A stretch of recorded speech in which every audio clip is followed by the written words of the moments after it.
नमस्कार दोस्तों, versus of wisdom में आपका स्वागत है। आज हम श्रीमद् भागवत पुराण के चतुर्थ स्कंध के तृतीय अध्याय का अध्ययन करेंगे, जिसमें महाराज धृतराष्ट्र के पुत्र दुर्योधन और उनके भाइयों के जन्म की कथा है। यह अध्याय हमें सत्ता के लोभ और अहंकार के परिणामों के बारे में महत्वपूर्ण सबक सिखाता है। आइए इस प्राचीन ज्ञान की गहराई में उतरें और जीवन के मूल्यवान सबक सीखें। प्राचीन काल में जब देवताओं और ऋषियों का वास पृथ्वी पर था, कैलाश पर्वत पर भगवान शिव अपनी पत्नी सती के साथ निवास करते थे। यह पर्वत अपनी दिव्य ऊर्जा और अलौकिक सौंदर्य के लिए जाना जाता था। चारों ओर बर्फ से ढके शिखर, स्फटिक जैसे झरने और शांत झीलें थी जो आकाश के नीले रंग को प्रतिबिंबित करती थी। उनके त्रिनेत्र अर्धमुंदित थे, जटाओं से गंगा का जल रिस रहा था और उनके गले में नीलकंठ की आभा चमक रही थी। उनके चारों ओर उनके गण और भूत प्रेत सेवा में तत्पर थे। नंदी उनका वाहन पास ही विश्राम कर रहा था। सती आदि शक्ति का अवतार अपने कक्ष में थी जब उन्हें आकाश में एक विशेष चमक दिखाई दी। उन्होंने देखा कि यह चमक उत्तर दिशा से आ रही थी, जहां उनके पिता दक्ष प्रजापति का राज्य था। सती ने महसूस किया कि यह कोई साधारण चमक नहीं थी, बल्कि एक महायज्ञ के आयोजन का संकेत था। सती ने अपने महल के बालकनी से देखा कि आकाश में देवताओं के विमान उत्तर दिशा की ओर जा रहे थे। हे नाथ, सती ने पूछा, मैं देख रही हूँ कि सभी देवता और देवियां उत्तर दिशा की ओर जा रहे हैं। क्या आप जानते हैं वहां क्या हो रहा है? शिव ने अपने ध्यान से बाहर आते हुए धीरे से अपनी आंखें खोली। उनकी आंखों में अनंत ज्ञान और करुणा झलक रही थी। प्रिय, उन्होंने शांत स्वर में कहा, तुम्हारे पिता दक्ष ने एक महायज्ञ का आयोजन किया है। सभी देवता और ऋषि मुनि वहां आमंत्रित हैं। सती के मुख पर प्रसन्नता छा गई। तो हमें भी जाना चाहिए, है ना? उन्होंने उत्साह से पूछा। लेकिन शिव के चेहरे पर एक गंभीर भाव आ गया। उन्होंने धीरे से अपना सिर हिलाया। नहीं देवी, उन्होंने कहा, हमें आमंत्रित नहीं किया गया है। सती स्तब्ध रह गई। यह कैसे संभव है? उन्होंने पूछा अविश्वास से। मैं उनकी पुत्री हूं और आप महादेव हैं। उनकी आंखों में करुणा थी, क्योंकि वे जानते थे कि सत्य सती को कितना दुख देगा। प्रिय, शिव ने धीरे से कहा, तुम्हारे पिता मुझसे द्वेष रखते हैं। उन्हें मेरा रूप, मेरे गण और मेरे आचरण पसंद नहीं। वे मुझे अपवित्र और अनुचित मानते हैं, इसलिए उन्होंने जानबूझकर हमें आमंत्रित नहीं किया है। सती के नेत्रों में आंसू आ गए। उनके मन में दुख और क्रोध दोनों उमड़ रहे थे।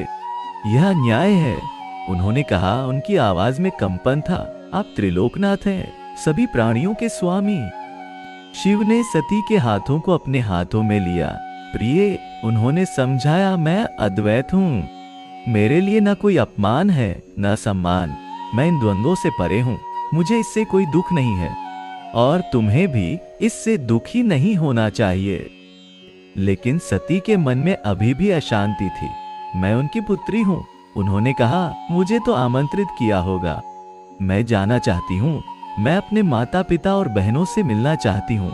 शिव के चेहरे पर चिंता की रेखाएं उभर आईं। उन्हें दिव्य दृष्टि से पता था कि वहां क्या होने वाला है। देवी, शिव ने गंभीरता से कहा, मैं तुम्हें समझाना चाहता हूँ, जहां मेरा सम्मान नहीं, वहां तुम्हारा भी सम्मान नहीं होगा। तुम्हारे पिता ने जानबूझकर हमें अपमानित करने के लिए यह यज्ञ आयोजित किया है। वहां जाकर तुम केवल अपमान को निमंत्रण दोगी। सती ने अपना सिर हिलाया। नहीं नाथ, उन्होंने कहा, मेरे पिता भले ही आपसे द्वेष रखते हों, लेकिन वे मुझसे प्रेम करते हैं। मैं उनकी पुत्री हूँ। वे मेरा अपमान नहीं करेंगे। शिव जानते थे कि सती का मन दृढ़ हो चुका है और उनके शब्द उन्हें नहीं रोक पाएंगे। प्रिय, शिव ने अंतिम प्रयास किया। जब अहंकार और द्वेष किसी के हृदय में प्रवेश कर जाते हैं, तो वह अपनों को भी नहीं पहचानता। तुम्हारे पिता इस समय अहंकार से ग्रस्त हैं। वे भूल गए हैं कि तुम आदि शक्ति हो और मैं महादेव हूँ। सती ने अपने पति की आंखों में देखा। उनमें अनंत प्रेम और करुणा थी। मुझे पता है आप मेरी रक्षा करना चाहते हैं, उन्होंने कहा, लेकिन मुझे जाना होगा। मैं अपने परिवार का हिस्सा हूँ। शायद मेरी उपस्थिति से उनका हृदय परिवर्तित हो जाए। शिव ने गहरी सांस ली। उन्होंने जाना कि सती का निर्णय अटल है। देवी, उन्होंने कहा, यदि तुम जाना ही चाहती हो तो मैं तुम्हें नहीं रोकूंगा, लेकिन मेरे गणों को साथ ले जाओ, वे तुम्हारी रक्षा करेंगे। सती ने मना कर दिया, नहीं, मैं अकेली जाऊंगी। मैं अपने पिता के घर जा रही हूँ, वहां मुझे किसी रक्षा की आवश्यकता नहीं। शिव ने अपनी आंखें बंद कर ली। उन्होंने दिव्य दृष्टि से देखा जो होने वाला था। उनके हृदय में गहरा दुख था, लेकिन वे जानते थे कि यह नियति का खेल है जिसे वे भी नहीं बदल सकते। अब जाओ फिर, उन्होंने कहा, लेकिन याद रखो, जब तुम्हें मेरी आवश्यकता हो मैं तुम्हारे साथ हूँ। सती ने अपने पति को प्रणाम किया और जाने की तैयारी करने लगी। शिव ने उन्हें एक अंतिम चेतावनी दी। प्रिय, उन्होंने कहा, याद रखो तुम शिव पत्नी हो। यदि कोई मेरा या तुम्हारा अपमान करे तो उसे सहन मत करना। उन्होंने अपने सरल वस्त्र धारण किए, कोई आभूषण नहीं पहने, और एक साधारण वाहन पर सवार होकर अपने पिता के यज्ञ की ओर चल पड़ी। शिव उन्हें जाते हुए देखते रहे। उनकी आंखों में अनकहा दुख था। जैसे जैसे सती दूर जाती गई, आकाश में बादल छाने लगे। कैलाश पर्वत पर एक अजीब सन्नाटा छा गया। शिव के गण चिंतित थे। नंदी अशांत था। शिव ध्यान में लीन हो गए, लेकिन उनके मन में अशुभ संकेत घूम रहे थे। उधर दक्ष के यज्ञशाला में उत्सव का माहौल था। सभी देवता, ऋषि मुनि और राजा महाराजा एकत्रित थे। वेद मंत्रों का उच्चारण हो रहा था। यज्ञ की अग्नि प्रज्वलित थी। दक्ष अपने वैभव में चारों ओर देख रहे थे, अहंकार से भरे हुए। तभी सती वहां पहुंची। जैसे ही वे यज्ञशाला में प्रवेश करने लगी, उन्हें महसूस हुआ कि कुछ अनुचित है। कोई उनका स्वागत करने नहीं आया। उनकी माता और बहनें दूर से ही देख रही थी। उनकी आंखों में भय और चिंता थी। सती ने अपने पिता की ओर देखा। दक्ष ने उनकी ओर देखा भी नहीं, जैसे वे वहां थी ही नहीं। सती का हृदय धड़कने लगा। उन्हें शिव के शब्द याद आए, जहां मेरा सम्मान नहीं, वहां तुम्हारा भी सम्मान नहीं होगा। अब उन्हें समझ आया कि शिव ने उन्हें क्यों रोका था। फिर वह क्षण आया जिसका शिव को आभास था। दक्ष ने सभा के बीच खड़े होकर शिव के विरुद्ध अपमानजनक शब्द कहने शुरू किए। वह श्मशान में रहने वाला, भूत प्रेतों के साथ रहने वाला, अपवित्र आचरण वाला। दक्ष के शब्द जैसे तीर थे जो सती के हृदय को बेध रहे थे। सती के भीतर क्रोध और अपमान की अग्नि जलने लगी। उनके शरीर से दिव्य तेज निकलने लगा। उन्होंने सभा के बीच खड़े होकर अपने पिता को ललकारा, रुकिए पिताजी। उनकी आवाज में आदिशक्ति का तेज था। आप जिनका अपमान कर रहे हैं वे महादेव हैं, त्रिलोकनाथ हैं। सभा में सन्नाटा छा गया। सभी देवता और ऋषि मुनि स्तब्ध थे। दक्ष ने क्रोध से सती की ओर देखा। तुम उसकी पत्नी हो, उन्होंने कहा, इसलिए तुम भी उसकी जैसी हो गई हो। तुम मेरी पुत्री नहीं हो सकती। सती ने अपने पिता की ओर देखा। उनकी आंखों में आंसू थे, लेकिन उनका संकल्प दृढ़ था। आपने मुझे जन्म दिया, उन्होंने कहा, लेकिन आप मेरे आत्मसम्मान को नहीं छीन सकते। मैं शिव पत्नी हूं और इस शरीर में रहकर मैं आपके इस अपमान को सहन नहीं कर सकती। सती ने अपनी आंखें बंद की और ध्यान में बैठ गई। उन्होंने अपने भीतर योगाग्नि जगाई। उनके शरीर से दिव्य प्रकाश निकलने लगा। सभी देवता और ऋषि मुनि भयभीत होकर पीछे हट गए। दक्ष स्तब्ध रह गए। उनके चेहरे पर भय था। सती ने अपने अंतिम शब्द कहे, मैं इस शरीर को त्याग रही हूं जो आपके वंश से आया है। मैं फिर से जन्म लूंगी और शिव को फिर से पाऊंगी, लेकिन इस बार ऐसे पिता से जो मेरे पति का सम्मान करेंगे। आकाश में बिजली कड़की, पृथ्वी कांप उठी। यज्ञशाला में हाहाकार मच गया।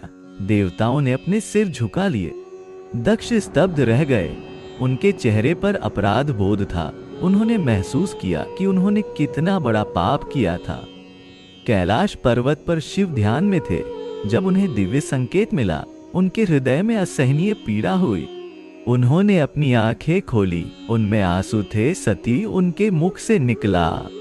उनके गण भयभीत हो गए, क्योंकि उन्होंने कभी अपने स्वामी को इतना व्यथित नहीं देखा था। शिव के क्रोध से पूरा कैलाश कांप उठा। उनके माथे से तीसरा नेत्र खुला, उससे अग्नि की ज्वाला निकली। उन्होंने अपनी जटाओं को झटका और उनमें से एक लट को उखाड़कर पृथ्वी पर पटका। उस लट से वीरभद्र नामक भयंकर योद्धा उत्पन्न हुआ। जाओ, शिव ने वीरभद्र को आदेश दिया, दक्ष के यज्ञ का विनाश करो। जो मेरी प्रिय सती का अपमान करे उसे जीवित मत छोड़ना। वीरभद्र ने प्रणाम किया और अपनी सेना के साथ दक्ष के यज्ञ की ओर प्रस्थान किया। शिव के क्रोध से पूरा ब्रह्मांड कांप उठा। वे रुद्र रूप में प्रकट हुए और तांडव नृत्य करने लगे। देवता और ऋषि मुनि भयभीत हो गए, क्योंकि वे जानते थे कि शिव का क्रोध अनंत है। उधर दक्ष के यज्ञ में वीरभद्र और उनकी सेना ने प्रवेश किया। उनके आते ही चारों ओर भय छा गया।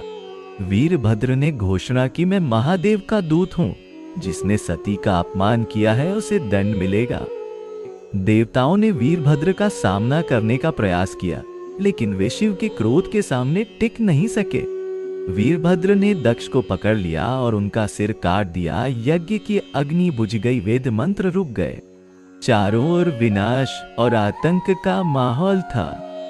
ब्रह्मा और विष्णु को जब इस घटना का पता चला तो वे तुरंत कैलाश पर्वत पर शिव के पास गए। उन्होंने देखा कि शिव गहरे शोक में डूबे हुए थे। उनके आंसुओं से पर्वत पर नई नदियां बह रही थीं। ब्रह्मा ने शिव के पास जाकर विनम्रता से कहा, हे महादेव, आपका क्रोध उचित है। दक्ष ने महापाप किया है, लेकिन अब विनाश को रोकिए। ब्रह्मांड का संतुलन बिगड़ रहा है। शिव ने उन्हें देखा, लेकिन उनकी आंखों में केवल सती की याद थी। विष्णु ने भी शिव से प्रार्थना की, हे नीलकंठ, आपका दुख अपार है, लेकिन सृष्टि की रक्षा के लिए आपको अपने क्रोध को शांत करना होगा। सती फिर से जन्म लेंगी, यह मेरा वचन है। शिव ने धीरे से अपनी आंखें बंद की, मानो इस आश्वासन को स्वीकार कर रहे हों। शिव ने अपना क्रोध शांत किया और वीरभद्र को वापस बुला लिया, लेकिन उन्होंने एक शर्त रखी, दक्ष को जीवित करो, लेकिन उसे सबक सिखाने के लिए उसके मनुष्य सिर के स्थान पर बकरे का सिर लगाओ। देवताओं ने शिव की आज्ञा का पालन किया। दक्ष को बकरे के सिर के साथ पुनर्जीवित किया गया। जब दक्ष ने अपनी स्थिति को समझा तो उनका अहंकार चूर चूर हो गया। उन्होंने अपनी गलती महसूस की और पश्चाताप से भर गए। दक्ष ने अपने यज्ञ को फिर से शुरू किया, लेकिन इस बार उन्होंने सबसे पहले शिव की पूजा की। उन्होंने अपने दामाद से क्षमा मांगी और उन्हें यज्ञ का मुख्य देवता बनाया। इस प्रकार अहंकार से शुरू हुआ यज्ञ विनम्रता और भक्ति में परिवर्तित हो गया। शिव ने सती के निष्प्राण शरीर को अपने कंधे पर रखा और पूरे ब्रह्मांड में तांडव नृत्य करने लगे। विष्णु ने अपने सुदर्शन चक्र से सती के शरीर के टुकड़े किए, जो पृथ्वी के विभिन्न स्थानों पर गिरे और शक्तिपीठ बन गए। शिव अपने शोक में कैलाश लौट आए और गहन तपस्या में लीन हो गए। उन्होंने प्रतिज्ञा की कि जब तक सती पुनर्जन्म नहीं लेंगी, वे किसी से बात नहीं करेंगे। वे हिमालय की गुफाओं में चले गए, जहां वे अनंत काल तक ध्यान में बैठे रहे। कालांतर में सती ने हिमालय राजा के घर पार्वती के रूप में जन्म लिया। उन्होंने कठोर तपस्या करके शिव को पति के रूप में प्राप्त किया। इस प्रकार शिव और सती का प्रेम अमर हो गया, जो जन्म मृत्यु के चक्र से भी परे था। इस कथा से हमें यह शिक्षा मिलती है कि अहंकार मनुष्य को अंधा कर देता है। दक्ष अपने अहंकार के कारण भगवान शिव का सम्मान नहीं कर सके और इसका परिणाम विनाशकारी हुआ। साथ ही यह कथा हमें सिखाती है कि सच्चा प्रेम मृत्यु से भी परे होता है, जैसे शिव और सती का प्रेम। सती ने अपने पति का अपमान सहन नहीं किया, भले ही उन्हें अपने प्राण देने पड़े। वे हमें सिखाती हैं कि कभी कभी अपने सिद्धांतों पर अडिग रहने के लिए बड़े त्याग करने पड़ते हैं। अंत में यह कथा हमें क्षमा का महत्व भी सिखाती है। शिव ने दक्ष को मृत्यु से भी बदतर दंड दे सकते थे, लेकिन उन्होंने उन्हें जीवित रहने का अवसर दिया ताकि वे अपनी गलती से सीख सकें।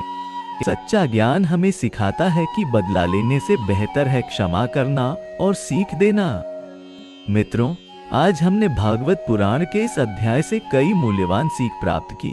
आशा है कि यह ज्ञान आपके जीवन में प्रकाश लाएगा। यदि आपको यह वीडियो पसंद आया तो कृपया इसे लाइक करें और वर्सेस ऑफ विजडम चैनल को सब्सक्राइब करें। आपके सुझावों और विचारों का हमेशा स्वागत है, इसलिए कमेंट बॉक्स में अपनी प्रतिक्रिया अवश्य दें। अगले भाग में हम फिर मिलेंगे। तब तक के लिए सत्य की खोज में आगे बढ़ते रहें। धन्यवाद और शुभकामनाएं।